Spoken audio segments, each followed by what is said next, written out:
जय हिंद। आप सभी का स्वागत है हमारे यूट्यूब चैनल लक्ष्य तक पर।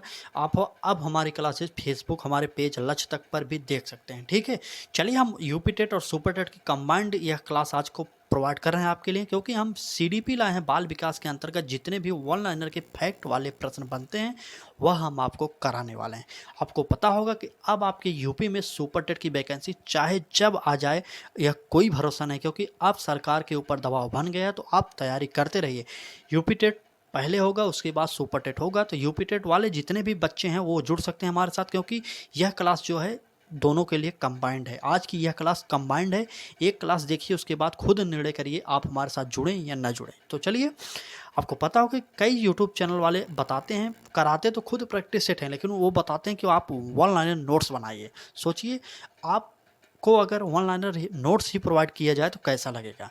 यही हमारा सोच है कि हम आपको वन लाइनर ही क्लासेस कुछ फैक्ट वाले प्रोवाइड कर दें, 1000-2000 प्रश्न करा दें, तो कैसा लगेगा आपको। तो चलिए इस सिलसिले को आगे बढ़ाते हैं। हमने पहले भी क्लास कर चुके हैं इससे पहले। अगर आपने उस क्लास को नहीं देखा तो हमारे प्लेलिस्ट में जाइए। सुपर टेट 2024 के नाम से प्लेलिस्ट बना दी गई है, आप उसमें क्लासेस देख सकते हैं। ठीक है, चलिए वन लाइनर फैक्ट निवेदन बस इतना करेंगे, आप नोट्स ज़रूर बनाइएगा। अगर नोट्स नहीं बना रहे हैं तो इस क्लास को 2 से 3 बार देखिए ताकि आपको याद हो जाए। चलिए आप प्रश्न पहला देखते हैं। केवल 2 प्रकार की मूल प्रवृत्ति जीवन और मृत्यु किसने बताया। तो उत्तर हो जाएगा हमारा फ्रायड ने। जहाँ दोस्तों फ्रायड महोदय ने केवल 2 प्रकार की मूल प्रवृत्ति बताई थी, जिसे जीवन और मृत्यु कहा था। तो यह फैक्ट के प्रश्न इंपॉर्टेंट होंगे आप सभी के लिए। वैसे तो सुपर टेट स्पेशल यह क्लास है, लेकिन हमारा सिद्धांत है कि ये ऐसे प्रश्न प्रोवाइड कर रहे हैं तो आप यूपी टेट वाले भी पढ़ सकते हैं, क्योंकि यूपी टेट सुपर टेट बहुत अंतर नहीं, थोड़ा सा कुछ टॉपिक अंतर है, बाकी सिलेबस सेम है। ठीक है, चलिए आगे बढ़ते हैं।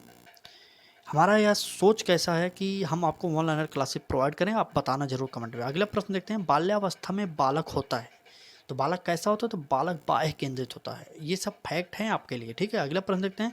10 से 12 मिनट में हम क्लासेज आपको प्रोवाइड कर रहे हैं रोजाना दोपहर 1 बजे में। जो वन लाइनर की सीरीज हम स्टार्ट किए हैं, दोपहर 1 बजे की क्लास होती है हमारी। 10 मिनट का टाइम निकालिए और एक क्लास देखिए, उसके बाद खुद निर्णय करिए। जो अदर चैनल पर आपको 20 प्रश्न लाते हैं और 1 घंटे लेक्चर मारते हैं, उसका कोई मतलब नहीं।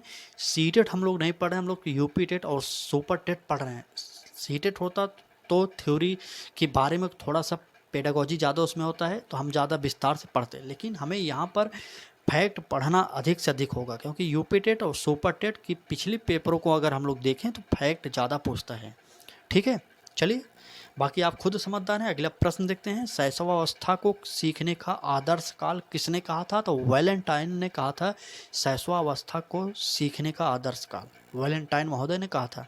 अगला प्रश्न देखते हैं। अगला प्रश्न होगा हमारा कि जी कारक सिद्धांत का प्रतिपादन किसने किया था। तो स्पीयरमैन ने किया था जी कारक सिद्धांत का प्रतिपादन। आगे बढ़ते हैं। अगला प्रश्न होगा हमारा, अफेज्या किस प्रकार की अधिगम अक्षमता है। अफेज्या किस प्रकार की अधिगम अक्षमता है। तो वह हो जाएगी मौखिक रूप से। मौखिक रूप से अक्षमता की बात की जाए तो वह अफेज्या के अंतर्गत आता है। आगे बढ़ें। क्लास कैसी लग रही है। क्लास अच्छी लगी तो लाइक शेयर और सब्सक्राइब करते रहिए आप लोग। चलिए आगे बढ़ते हैं। अगला प्रश्न होगा हमारा, प्रश्न है शिक्षा मनोविज्ञान की पहली पुस्तक किसने और कब लिखी। ठीक है, किसने और कब लिखी, यहाँ पर कब लिख लीजिए। ठीक है, कब लिखी। तो चलिए, थानडाइक महोदय ने लिखा था। कब लिखा था आप लोग बताइए। क्या 1913 में लिखे थे। चलिए बताइए, क्या 1913 में लिखे थे। यह हमें उत्तर चाहिए कि कब थानडाइक महोदय ने लिखी थी इस पुस्तक को। कमेंट करके जरूर बताना। जी हाँ दोस्तों, 1913 में हमने सही बताया था आपको कि शिक्षा मनोविज्ञान की पहली पुस्तक लिखी गई थी, तो 1913 में लिखी गई। तो लेखक कौन थे। तो थानडाइक महोदय थे। थानडाइक ने किस पर प्रयोग किया था। तो थानडाइक महोदय ने बिल्ली पर प्रयोग किया था। आप लोगों को पता होना चाहिए। चलें आगे बढ़ें। चलें अगला प्रश्न। कम समय में अधिक प्रश्न कराएंगे, यकीन करिए इस प्रकार की क्लासेज आपको यूट्यूब पर कहीं नहीं मिलने वाली। अगला प्रश्न होगा, शिक्षा का अधिकार अधिनियम कब बना। ठीक है, चलिए शिक्षा का अधिकार अधिनियम की बात की जा रही, बताइए।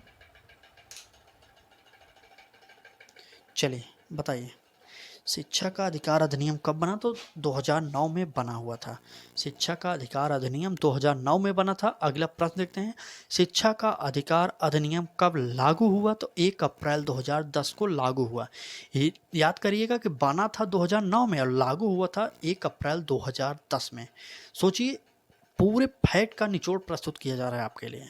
बस करना आपको सिर्फ इतना है, हमारे साथ जुड़ना है और क्लासेज को जो वन लाइनर करा रहे हैं 1 से 2 बार पढ़िए, 3 बार पढ़िए, ताकि याद होना चाहिए। वन लाइनर का मतलब वो याद होना चाहिए। अभी हम आपको जीवन कौशल की भी क्लासेज प्रोवाइड करने वाले हैं, टॉपिक वाइज प्रैक्टिस जीवन कौशल के लाएंगे। बस आप जुड़े रहना हमारे साथ, बाकी आपको क्लासेज हमारे चैनल पर मिलती रहेंगी। आगे बढ़ें, चलिए आगे बढ़ते हैं, अगला प्रश्न देखते हैं। अगला प्रश्न होगा हमारा, अज्ञात से ज्ञात की ओर किस शिक्षण विधि में पढ़ते हैं? ठीक है, अज्ञात से ज्ञात की ओर अगर बात किया जा रहा है तो वह होता है विश्लेषण विधि में अज्ञात से ज्ञात की ओर पढ़ते हैं। चलिए आगे बढ़ें, अगला प्रश्न। अगला प्रश्न होगा हमारा, ज्ञात से अज्ञात की ओर किस शिक्षण विधि में पढ़ा जाता है? तो देखिए, ज्ञात से अज्ञात की ओर संश्लेषण विधि और अज्ञात से ज्ञात की ओर की बात की जाए तो वह होता है विश्लेषण विधि। तो सभी प्रकार के प्रश्नों को प्रोवाइड करने की पूरी कोशिश कर रहे हैं।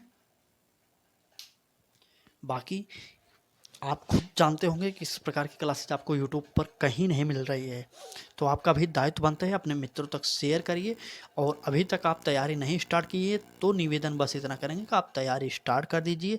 अगर अब आप थोड़ा भी इंतज़ार करेंगे तो आपको बहुत ही दिक्कत होगा बाद में। ठीक है, अगला प्रश्न देखते हैं, सामान्य से विशिष्ट की ओर किस शिक्षण विधि में पढ़ा जाता है? तो सामान्य से विशिष्ट की बात की जा रही है तो आगमन विधि में। आगमन विधि में सामान्य से विशिष्ट पढ़ा जाता है। अगर विशिष्ट से सामान्य की ओर की बात की जा रही है तो वह हो जाएगा निगमन विधि। देखिए, शिक्षण विधियों को हमने कवर किया, सभी टॉपिक को कवर कर रहे हैं। देखिए, धीरे धीरे आप जुड़े रहिए। वन लाइनर की सीरीज जो है ब्रह्मास्त्र है आपके पेपर के लिए। यकीन करिए, इस प्रकार की क्लासेज आपको कहीं मिलती नहीं होंगी, हम आपको बता रहे हैं ना। देखिए, सामान्य से विशिष्ट पूछा जाए तो आगमन विधि, और विशिष्ट से सामान्य पूछा जाए तो वह हो जाएगा निगमन विधि। आगे बढ़ें, चले अगला प्रश्न होगा, वह कौन सी विधि है जिसमें पहले उदाहरण बताया जाता है बाद में नियम बताया जाता है? तो वह हो जाएगा आगमन विधि। पहले उदाहरण दिया जाएगा, बाद में नियम बताया जाएगा, वह आगमन विधि कही जाती है। अगर बात करें तो अगला प्रश्न देखिए, वह हो जाएगा, वह कौन सी विधि है जिसमें पहले नियम बताया जाता है और बाद में उदाहरण? तो वह हो जाएगा निगमन विधि। जिसमें नियम पहले बता दिया जाए और उदाहरण बाद में दिया जाए वह हो जाएगा निगमन। देखिए, जिसमें यहाँ पर नी आ गया, नी पहले आ जाए तो वह हो जाएगा निगमन, और पहले अगर उदाहरण हो जाता तो उदाहरण के बाद आगमन। ठीक है, याद करने की ट्रिक बनाइए, खुद से बनाइए, कोई बताएगा उससे आपको याद नहीं होगा। आप जिस भी ट्रिक को बना सकते हैं बनाइए और याद करिए। फैक्ट वाले प्रश्नों को याद करिए, क्योंकि सुपर टेट हो या यूपी टेट हो, फैक्ट पूछता है आपसे। यह मत समझिएगा सी टेट है, पेडागोजी थ्योरी पढ़ के इधर उधर करके हम तुक्का मार के पास हो सकते हैं। जी नहीं, आपको फैक्ट वाले प्रश्नों में ज़्यादा दिक्कत होती है, क्योंकि फैक्ट जो होते हैं आपको एग्जैक्ट पढ़ा हुआ याद रहना चाहिए। ठीक, चलिए आगे बढ़ते हैं। क्लास कैसी लग रही है बताइएगा ज़रूर आप लोग। अगला प्रश्न होगा हमारा, देखो सुनो और समझो किस विधि पर आधारित है? तो उत्तर हो जाएगा प्रदर्शन विधि।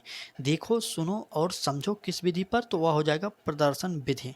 आगे बढ़ें, चलें अगला प्रश्न होगा हमारा, देखो सुनो और बोलो यह किस पर आधारित है? तो यह हो जाएगा प्रयोगात्मक विधि पर आधारित है। इस प्रकार के प्रश्न शायद आपने नहीं पढ़ा होगा। हम यकीन के साथ कह सकते हैं इस प्रकार के प्रश्न आप शायद आज से पहले नहीं पढ़े होंगे, लेकिन हम आपको प्रोवाइड कर देंगे। चलिए आगे बढ़ें। अगला प्रश्न होगा हमारा, प्रश्न है, किस विधि में शिक्षण सूत्र का प्रयोग होता है? तो आगमन विधि में शिक्षण सूत्र जो होता है वो उनको हम प्रयोग में लाते हैं।